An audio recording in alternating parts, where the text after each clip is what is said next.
Hi welcome back to my channel. ఈ రోజు కథ ప్రేమ బంధం 24వ భాగాన్ని వినేద్దాం. దేవుడా ప్లీజ్ ఎవరో ఒకరిని ఇటువైపు వచ్చేలా చెయ్యి అని అనుకుంటూ ఉంటుంది చాందిని మనసులో. ఏంటి ఎవరైనా వస్తారని ఎదురు చూస్తున్నావా? రారు. అసలు ఈ టైంలో ఇటు ఒక్కరు కూడా తిరగరు అంటాడు రాజ్. ఆ మాటలకు ఇంకా భయపడుతుంది చాందిని. ఎలా అయినా తప్పించుకోవాలని అనుకుంటూ అక్కడి నుంచి పరిగెడుతుంది. కానీ రాజ్ ఆమెకి ఆ ఛాన్స్ ఇవ్వకుండా తన డ్రెస్ పట్టుకుని లాగేసరికి అది వెనకాల చిరిగి తన శరీరం కొద్దిగా అతనికి కనిపిస్తూ ఉంటుంది. దానితో ఒక్కసారిగా చాందిని షాక్ అవుతుంది. ఏం చేయాలో అర్థం కాక తన మెడలో ఉన్న చున్నీని వెనకాల నుంచి కవర్ చేసుకుని అక్కడి నుంచి పరిగెడుతుంది. రాజ్ కూడా ఆమెను వదలకుండా పరిగెడుతూ ఉంటాడు. అలా పరిగెడుతూ ఎదురుగా వస్తున్న వ్యక్తికి డాష్ ఇచ్చి కింద పడుతుంది చాందిని. హేయ్ కళ్ళు కనిపించడం అని అంటూ ఎదురుగా ఉన్న చాందిని చూసి షాక్ అయ్యి, హేయ్ ఏమైంది నీకు? ఎందుకిలా పరిగెడుతున్నావు? ఈ దెబ్బలేంటి? నీ డ్రెస్కి ఏమైంది అని వరుసగా ప్రశ్నలు అడుగుతూ ఉంటాడు అతను. ప్లీజ్ సేవ్ మీ, అతను నా జీవితం నాశనం చేయాలని చూస్తున్నాడు అంటుంది చాందిని ఏడుస్తూ వెనకాల వస్తున్న రాజ్ వైపే చూపిస్తూ. అప్పుడు చూస్తాడు అతని వెనకాల ఉన్న రాజ్ వైపు. అప్పుడే అతనికి సీన్ అర్థమవుతుంది. దానితో కోపంగా లేచి రాజ్ దగ్గరికి వెళ్తాడు. రేయ్ ఎవర్రా నువ్వు? నా దారికి అడ్డం లేకపోతే నీ ప్రాణాలు గాల్లో కలిసిపోతాయి అంటాడు రాజ్ కోపంగా అతన్ని చూస్తూ. ఏంట్రా నా ప్రాణాలు నువ్వు తీసేది అని ఇష్టం వచ్చినట్టు రాజుని కొడతాడు అతను. రాజ్ కూడా అతని మీద తిరిగి దాడి చేసి అతన్ని కింద పడేసి కోపంగా వాళ్ళని చూస్తూ, ఈ రోజు తప్పించుకున్నావని అనుకోకు చాందిని, రేపైనా నీకు ఇదే గతి. అంతకంటే ముందు నీకు నాకు మధ్య అఫైర్ ఉందని కాలేజీలో అందరికీ తెలిసేలా చేస్తా. అప్పుడు నువ్వు ఎలా తల ఎత్తుకొని తిరుగుతావో నేను చూస్తాను అని చెప్పి అక్కడి నుంచి తన బైక్ స్టార్ట్ చేసుకుని వెళ్ళిపోతాడు అతను. వెళ్తున్న అతని వైపే భయంగా చూస్తూ ఉండిపోతుంది చాందిని. అతను లేచి నిలబడి చాందిని దగ్గరికి వస్తాడు. వాడు వాడు అన్నంత పని చేస్తాడు. ఈ విషయం ఎవరికైనా తెలిస్తే నా పరువుతో పాటు మా అన్నయ్య పరువు కూడా పోతుంది అంటుంది చాందిని ఏడుస్తూ. ఏడవకండి, అతను ఏమీ అలా చేయడు. చేసినా మీరు ఏంటో మీ అన్నయ్యకి తెలిసినప్పుడు ఇంకా మీరు ఎందుకు బాధపడాలి చెప్పండి అంటాడు అతను. మీకు తెలియదండి, ఒకసారి అమ్మాయి లైఫ్లో ఇలాంటి మచ్చ పడితే ఇంకా అమ్మాయిని అందరూ క్యారెక్టర్ లేని దానిలా చూస్తారు అంటుంది చాందిని కన్నీళ్లతో. ఆమెను అలా చూడగానే అతనికి చాలా బాధగా ఉంటుంది. నిజమే కదా, ఏ ఆడపిల్లైనా ఇలాంటి ఒక మచ్చ పడితే ఎంత బాధపడుతుందో అతనికి తెలుసు. అందుకే ఏం చేయాలని ఆలోచిస్తుంటాడు. నన్ను పెళ్లి చేసుకుంటారా అని అడుగుతాడు అతను వెంటనే. ఆ మాటకి చాందిని షాక్ అయి అతన్ని చూస్తుంది. ఇలాంటి సిచ్యువేషన్లో అలా అడగడం తప్పే, కానీ అలా చేయటం వల్ల మీరు ఈ సిచ్యువేషన్ నుంచి బయటపడచ్చు. అంతేకాకుండా మీ అన్నయ్య కూడా అతను చెప్పింది అస్సలు నమ్మడు. మనల్ని చాలాసార్లు మన ఫ్రెండ్స్ అందరూ చూశారు. అలాంటప్పుడు మనం ఒకరికొకరు తెలుసని వాళ్ళు కూడా చెప్పే అవకాశం ఉంది. మనం పెళ్లి చేసుకుని అందరికీ ఒక ఆన్సర్ ఇవ్వచ్చు. పైగా అప్పుడు వాడు ఏమి చెప్పినా ఎవరూ నమ్మరు అని అంటాడు అతను. చాందిని ఇంకా అయోమయంగా అతన్నే చూస్తూ ఉంటుంది. నీకు అంత అనుమానంగా ఉంటే నా గురించి చెప్తాను విను. నా పేరు మనోజ్. రీసెంట్గా స్టడీస్ కంప్లీట్ అయ్యాయి. జాబ్ కోసం సర్చింగ్లో ఉన్నాను. నా ఫ్యామిలీ అందరూ కూడా రీసెంట్గా జరిగిన యాక్సిడెంట్లో చనిపోయారు అని ఒక్క నిమిషం సైలెంట్ అవుతాడు. అతనికి తన ఫ్యామిలీ అందరూ గుర్తుకొస్తారు. చాందిని అతని భుజంపై చెయ్యి వేసి కంట్రోల్ అన్నట్టు చూస్తుంది. మనోజ్ తనని తాను కంట్రోల్ చేసుకుని, ఇంకా నాకంటూ చెప్పుకోవడానికి ఎవరూ లేరు అని అంటాడు. ఆల్రెడీ అతన్ని చాలాసార్లు చూసి ఉండడం, పైగా అతని కళ్ళల్లో నిజాయితీ కనిపించడంతో సరే అన్నట్టు తలూపుతుంది చాందిని. చూడండి, ఇది నేను ఏదో అడ్వాంటేజ్ తీసుకోవడానికి చేయడం లేదు. ఇప్పుడు వాడు ఎలాంటి విషయం బయట పెట్టినా మీకు తోడుగా ఉందామని మాత్రమే చేస్తున్నాను అంటాడు మనోజ్. నేను అదే ఆలోచించడం లేదండి, కేవలం మా అన్నయ్య గురించి ఆలోచిస్తున్నాను. మా అన్నయ్యకి కనుక వాడి గురించి తెలిస్తే క్షణం కూడా ఆలోచించకుండా చంపేస్తాడు. అది నాకు ఇష్టం లేదు అంటుంది చాందిని. అలా ఏం జరగదు, మీరు కంగారు పడకండి. మీ అన్నయ్య నమ్మేలా నేను చేస్తాను. అయినా మనకి పెళ్ళయిందని తెలిస్తే వాడు సైలెంట్ అవుతాడేమో అని అనిపిస్తుంది నాకు అంటాడు మనోజ్. ఏమో అవ్వచ్చు అంటుంది చాందిని. మీరు అలా దిగులు పడకండి, అంతా మంచి జరుగుతుంది అని చెప్పి ఆమెను ఒకసారి చూస్తాడు. డ్రెస్ అంతా కూడా చాలా చోట్ల చెరిగిపోయి ఉంటుంది. మీరు ఇలా రావడం అంత బాగోదు, ఒక్క నిమిషం ఉండండి అని తన షర్ట్ తీసి ఆమెకిస్తాడు. అతను ఆల్రెడీ టీ షర్ట్ కూడా వేసుకుని ఉండడంతో ఆ షర్ట్ ఆమె వేసుకుని ఉంటుంది. అక్కడి నుంచి ఇద్దరు కూడా సిటీ వైపు కదులుతారు. స్కూటీ ఇక్కడే వదిలేస్తే ఏం ప్రాబ్లం అవ్వదా అని అడుగుతుంది చాందిని మనోజ్ వైపే చూస్తూ. కీస్ ఎక్కడున్నాయో చెప్పండి అంటాడు మనోజ్. ఇందాక వాడు తీసుకున్నాడు, కింద ఎక్కడో విసిరేస్తున్నట్టున్నాడు అంటుంది చాందిని. మనోజ్ అక్కడంతా చూస్తాడు. అతనికి కొంచెం దూరంలో కీస్ ఇంకా పగిలిపోయిన చాందిని ఫోన్ కనిపిస్తుంది. అదిగో అక్కడున్నాయి అని అవి రెండు చేతిలోకి తీసుకుంటాడు. కీస్ బైక్కి పెట్టి ఆ బైక్ని చెట్ల వెనకాల పార్క్ చేస్తాడు. ఫోన్ చాందినికి ఇస్తాడు. ఆ ఫోన్ వైపు ఒకసారి చూసి, ఒకవేళ మీరు గనక ఈరోజు సరైన సమయానికి రాకపోయి ఉండుంటే నా పరిస్థితి ఏంటో తలుచుకోవడానికి నాకు చాలా భయంగా ఉంది. మీకు ఎన్నిసార్లు థ్యాంక్స్ చెప్పినా చాలా తక్కువే అవుతుంది అంటుంది చాందిని. ఇట్స్ ఓకే, మీరు దాని గురించి ఎక్కువ ఆలోచించకండి. ఒకవేళ అతను గనక మీ గురించి ఏమైనా బ్యాడ్‌గా స్ప్రెడ్ చేసినా కూడా దాన్ని ఎలా సాల్వ్ చేయాలో నాకు తెలుసు. కాబట్టి ఆ విషయం కూడా ఎక్కువగా ఆలోచించకండి అంటాడు మనోజ్. అలాగే అంటుంది చాందిని. ఇద్దరు నడుచుకుంటూ కొంచెం దూరం వస్తారు. మనోజ్ తన ఫోన్ తీసి సిగ్నల్ వస్తుందేమో అని చూస్తాడు. అక్కడ సిగ్నల్ వస్తుందని గమనించి వెంటనే క్యాబ్ బుక్ చేస్తాడు. ఇప్పుడు మనం ఎక్కడికి వెళ్తున్నాం అని అడుగుతుంది చాందిని. మనం ఇలానే మీ ఇంటికి వెళ్తే మీ అన్నయ్యకి లేనిపోని అనుమానాలు వస్తాయి. అందుకే మా ఇంటికి వెళ్ళి ఫ్రెష్ అయ్యి ఆ తర్వాత ఏం చేయాలనేది ఆలోచిద్దాం అంటాడు మనోజ్. అతను చెప్పింది కూడా కరెక్టే కాబట్టి సరే అన్నట్టు తల ఊపుతుంది చాందిని. ఇద్దరు కలిసి మనోజ్ వాళ్ళ ఇంటికి వెళ్తారు. మనోజ్ తనకి గెస్ట్ రూమ్ చూపించి ఫ్రెష్ అయ్యి చెప్తాడు. తను ఫ్రెష్ అవడానికి వెళ్ళేటప్పుడు తన్వి శారీ ఇచ్చి రెడీ అవ్వమంటాడు. ఇద్దరిది సేమ్ మెజర్మెంట్స్ అవడం వల్ల ఆమె శారీ బ్లౌజ్ అన్నీ కూడా తనకి పర్ఫెక్ట్గా సెట్ అవుతాయి. శారీ కట్టుకొని మనోజ్ ముందుకు వస్తుంది. ఆ శారీని చాందిని ఒకసారి చూసి, ఇప్పుడు ఏం చేద్దాం? నేను అడిగినట్టు పెళ్లి చేసుకుందామా, లేకపోతే మీ అన్నయ్యకి చెప్పి ప్రాబ్లం సాల్వ్ చేసుకుందామా అని అడుగుతాడు మనోజ్. మనం పెళ్లి చేసుకోవడమే కరెక్ట్ అనిపిస్తుంది. నాకైతే అన్నయ్యకి ఇదంతా తెలియటం నాకు ఇష్టం లేదు. ఒకవేళ తెలిస్తే మా అన్నయ్య కోపంలో ఏం చేస్తాడో తెలియదు అని అంటుంది చాందిని. అది కూడా నిజమే అవడంతో సరే అయితే మీ అన్నయ్యకి చెప్పి పెళ్లి చేసుకుందాం అంటాడు మనోజ్. లేదు, అన్నయ్యకి చెప్తే అస్సలు ఒప్పుకోడు. ముందు మనం పెళ్లి చేసుకుని ఆ తర్వాత అన్నయ్య దగ్గరికి వెళ్దాం అంటుంది. కానీ అని అతను ఏదో చెప్పేలోపు ప్లీజ్ ఇలానే చేద్దాం, లేకపోతే అనవసరంగా మళ్ళీ కొత్త ప్రాబ్లమ్స్ క్రియేట్ అయ్యే ఛాన్స్ ఉంది అంటుంది చాందిని. ఆమె భయం అర్థం చేసుకుని సరే అంటాడు మనోజ్. వాళ్ళిద్దరు కూడా దగ్గరలో ఉన్న గుడికెళ్ళి పెళ్లి చేసుకుంటారు. అక్కడి నుంచి రిషి వాళ్ళ ఇంటికి వెళ్తారు. చాందినికి చాలా భయంగా ఉంటుంది. రిషి తనకి ఏమంటాడో అని, కానీ తను అర్థం చేసుకుంటారని అనుకుంటూ కాలింగ్ బెల్ కొడుతుంది. హాల్లో ఉన్న సులోచన గారు వచ్చి డోర్ తీసి ఎదురుగా ఉన్న మనోజ్ చాందిని చూసి షాక్ అవుతారు. ఏంటి ఇది, చెప్పకుండా పెళ్లి చేసుకుని వచ్చావు? మీ అన్నయ్యకి విషయం తెలిస్తే ఇంకేమైనా ఉందా? అసలు వాడు ఎంత బాధపడతారో కూడా ఆలోచించవా అని అడుగుతారు సులోచన గారు బాధ కోపం కలగలిపి. అమ్మా, చెప్పి అంత సిచ్యువేషన్ రాలేదమ్మా. అర్జెంటుగా పెళ్లి చేసుకోవాల్సి వచ్చింది, అందుకే చేసుకున్నా. అతనంటే నాకు చాలా ఇష్టం, అలానే తనకి నేనంటే ప్రాణం. తను నన్ను చాలా బాగా చూసుకుంటాడు అని నమ్మకం ఉంది అంటుంది చాందిని. అసలు తన గురించి ఏమీ తెలియకుండా చాందిని అలా ఎలా చెప్తుందో అర్థం కాదు అతనికి. కానీ ఇప్పుడు ఆమె చెప్పిన మాట మాత్రం నిజం చేయాలి అని చెప్పి మనసులో గట్టిగా అనుకుంటాడు. కానీ మీ అన్నయ్య నీ పెళ్లి గురించి ఎన్నో కలలు కన్నాడు, ఎన్నో ఆశలు పెట్టుకున్నాడు. అలాంటిది నువ్వు ఇలా చేయడం నాకు ఎంత మాత్రం నచ్చలేదు అంటారు సులోచన గారు. అమ్మా ప్లీజ్, నా సిచ్యువేషన్ కూడా అర్థం చేసుకోవాలి కదా అంటుంది చాందిని కన్నీళ్లతో ఆవిడ వైపే చూస్తూ. కూతురి కళ్ళల్లో నీళ్లు చూసి ఆవిడ కూడా బాధపడుతూ సరే ఉండండి అని దిష్టి తీసి ఇద్దరిని లోపలికి తీసుకొస్తారు. అప్పుడే అక్కడికి వచ్చిన రిషి వాళ్ళని చూసి షాక్ అవుతాడు. కానీ వాళ్ళని ఒక్క మాట కూడా అనకుండా అలానే సీరియస్గా సోఫాలో కూర్చుంటాడు. చాందిని రిషి పక్కన కూర్చుని, అన్నయ్య, నీకు నా మీద కోపం వస్తే నాకు తెలుసు, కానీ మాకు ఇంతకు మించి ఏం చేయాలో అర్థం కాలేదు, అందుకే ఇలా చేశాం. ప్లీజ్ నువ్వు మమ్మల్ని తప్పుగా అనుకోకు అంటుంది చాందిని. నాకు చెప్పకుండా డెసిషన్ తీసుకుని అంత పెద్దదానివి అయ్యావని నాకు ఇప్పటి వరకు తెలియదురా. ఇంకా నువ్వు నా చిట్టి చెల్లెలివే అనుకున్నాను అంటాడు రిషి బాధగా ఆమె వైపే చూస్తూ. ఆ మాటకి చాందిని ఏడుస్తుంది.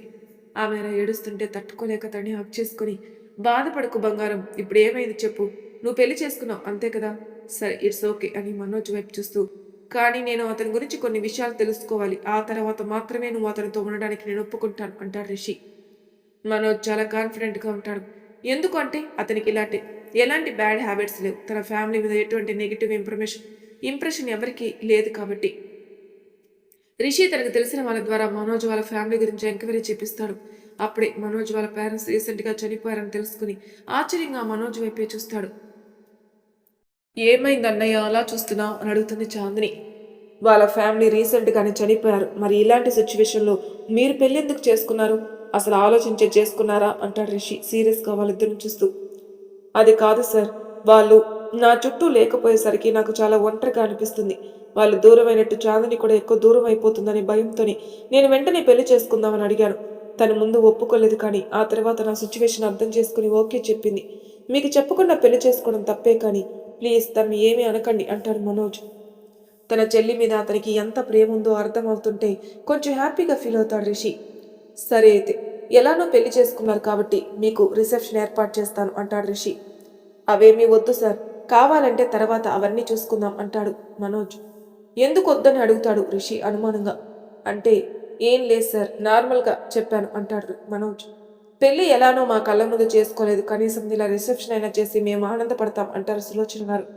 మనోజ్కి అదే నిజమే అనిపించి సరే అన్నట్టు తలూపుతాడు. సరే మరి మీరు ఎక్కడ సెటిల్ అవ్వాలనుకుంటున్నారు అని అడుగుతాడు రిషి. అంటే అతనికి ఎలానో ఫ్యామిలీ లేదు కాబట్టి వాళ్ళతోనే కలిసి ఉంటాడేమో అని చిన్న ఆశతో అలా అడుగుతాడు. అది అని అతను ఏదో చెప్పేలోపు అతని ఫోన్కి ఒక నోటిఫికేషన్ వస్తుంది. ఒక్క నిమిషం సార్ అని తన ఫోన్ చూసి అతనికి తన జాబ్ కన్ఫర్మేషన్ అయినట్టు, అది కూడా కెనడాలో ఆఫర్ లెటర్ రావడంతో చాలా హ్యాపీగా ఫీల్ అవుతూ, నాకు జాబ్ వచ్చింది సార్, అది కూడా కెనడాలో 1 వీక్లో జాయిన్ అవ్వాలి అంటాడు మనోజ్ తనకొచ్చిన మెయిల్ రిషికి చూపిస్తూ. ఆ మెయిల్ చూసిన రిషి చాలా హ్యాపీగా ఫీల్ అవుతాడు. మనోజ్ చాందిని వైపే చూస్తూ, నువ్వు నా లైఫ్లోకి రావడం నిజంగా నా అదృష్టం.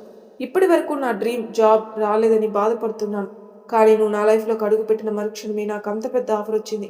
నిజంగా నై వల్లే అదంతా అంటాడు మనోజ్.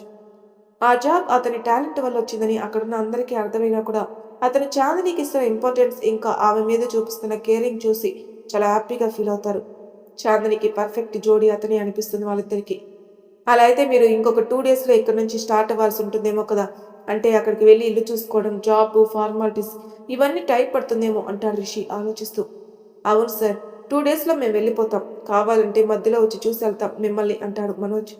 సడన్గా కూతుర్ని అంత దూరం పంపించాలంటే భయపడతారు సులోచన గారు. కానీ రిషి ఆవిని కన్విన్స్ చేసి వాళ్ళిద్దరినీ కెనడా వెళ్ళడానికి ఒప్పిస్తారు. ఆ తర్వాత వాళ్ళకి రిసెప్షన్ ఏర్పాట్లు చేసి వాళ్ళని అందరికీ పరిచయం చేస్తారు. మనోజ్ వాళ్ళకి పెద్దగా బంధువులు లేకపోవడం వల్ల ఎవరిని ఇన్వైట్ చేయడు. అనుకున్నట్టుగానే 2 రోజుల తర్వాత వాళ్ళు కెనడా వెళ్ళిపోతారు. మొదట్లో చాందిని చాలా భయపడేది. ఎక్కడ రాజ్ వాళ్ళ గురించి కాలేజ్ అంతా స్ప్రెడ్ చేస్తాడో, లేక రిషి దగ్గర ఈ విషయం చెప్తాడేమో అని. కానీ విచిత్రంగా ఆ రోజు నుంచి అతను ఎవరికి కాంటాక్ట్లో లేకుండా పోయాడని చాందిని బెస్ట్ ఫ్రెండ్ చాందినికి చెప్తుంది. ఏంటి, ఎవరికి కాంటాక్ట్లో లేడా? ఎందుకు, అసలు ఏమైంది అతనికి అని అడుగుతుంది చాందిని అయోమయంగా.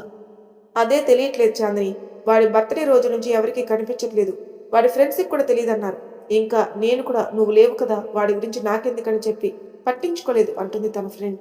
అవును, ఓకేనే, కానీ ఒకవేళ నీకు కనుక అతని విషయం ఏమైనా తెలిస్తే మాత్రం వెంటనే నాకు ఇన్ఫార్మ్ చేయి అంటుంది చాందిని.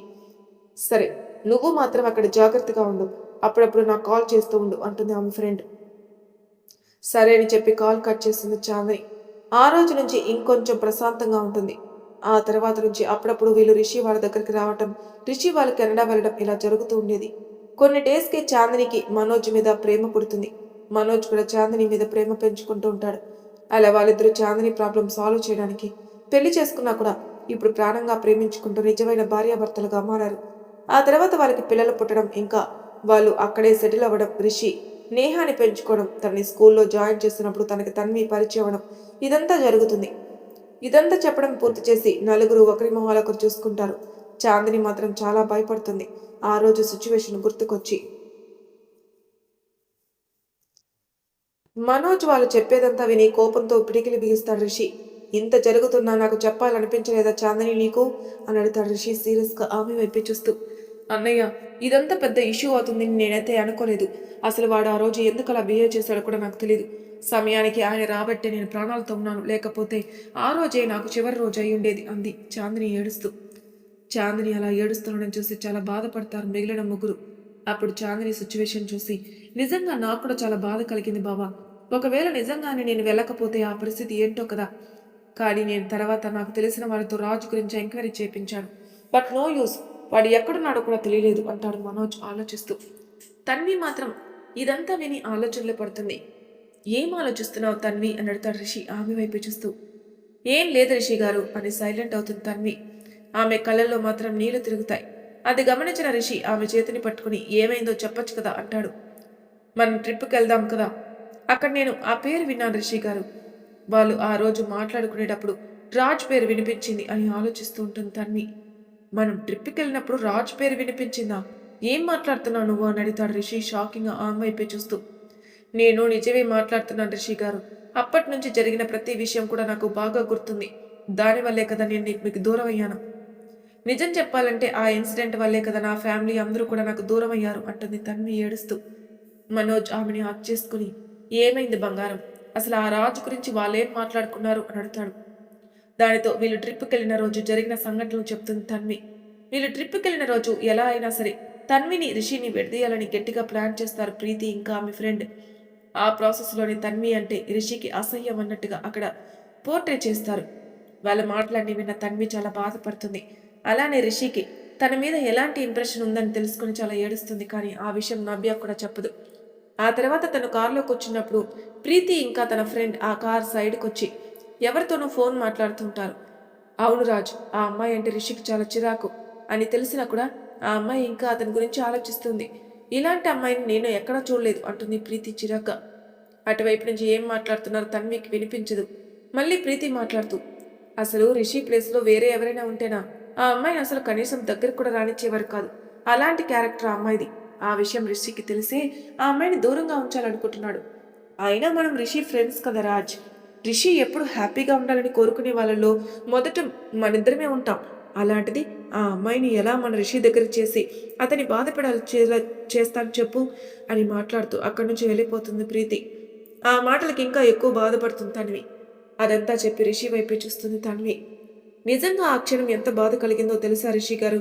మీకు నిజంగా నేనంటే అసహ్యమేమో, నన్ను చూడాలంటే చిరాకేమో అనిపించి కనీసం మీరు మిర్రర్‌లో నుంచి చూస్తున్నా నేను మిమ్మల్ని చూడలేదు.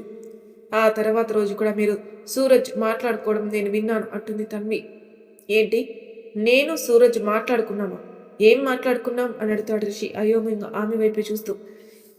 మీకు నేనంటే చిరాకని, అసలు నన్ను చూడాలంటేనే అసహ్యంగా ఉందని, అలానే ఒకవేళ నేను గనక ఇంకోసారి మీ దగ్గరకొస్తే నా క్యారెక్టర్ మంచిది కాదని కాలేజీలో అందరికీ తెలిసేలా చేద్దామనుకున్నారు కదా అంటుంది తన్వి బాధగా అతని వైపే చూస్తూ. వాట్? నేను నీ క్యారెక్టర్ బ్యాడ్ చేద్దామనుకున్నానా? అసలు ఏం మాట్లాడుతున్నావు తన్వి నువ్వు అంటాడు రిషి షాక్ అయి ఆమె వైపే చూస్తూ. ఆ రోజు నేను నిజంగా విన్నాను రిషి గారు మీరు సూరజ్కి చెప్పడం అంటుంది తన్వి. తన్వి, అసలు నేను సూరజ్తో మాట్లాడను కదా. వాడికి నాకు కాలేజీలో చాలాసార్లు గొడవలు జరిగాయి. సంతోష్కి నాకు వాడంటే అస్సలు పడదు అంటాడు రిషి ఆమె వైపే చూస్తూ. అవునా? కానీ మీరు ఆ రోజు మాట్లాడారు రిషి గారు. నేను విన్నాను అంటుంది తన్వి షాక్ అవుతూ. వెయిట్ వెయిట్, నువ్వు నేను మాట్లాడడం విన్నావా లేక చూసావా అని అడుగుతాడు రిషి ఆమెనే చూస్తూ. మీరు ప్రీతితో మాట్లాడడం చూశాను, అలానే సూరజ్తో మాట్లాడడం విన్నాను అంటుంది తన్వి. ఆ మాటకి ఆలోచనలో పడతాడు రిషి. మరి తర్వాయి భాగంలో ఏం జరుగుతుందో నెక్స్ట్ ఎపిసోడ్లో తెలుసుకుందాం. అంతవరకు నా ఛానల్ సబ్స్క్రైబ్ చేయని వాళ్ళు ప్లీజ్ సబ్స్క్రైబ్ చేసుకోండి. లైక్ చేసి షేర్ చేయండి. మీ అభిప్రాయాలు నాకు కామెంట్ రూపంలో తెలియజేయండి. Thank you for listening.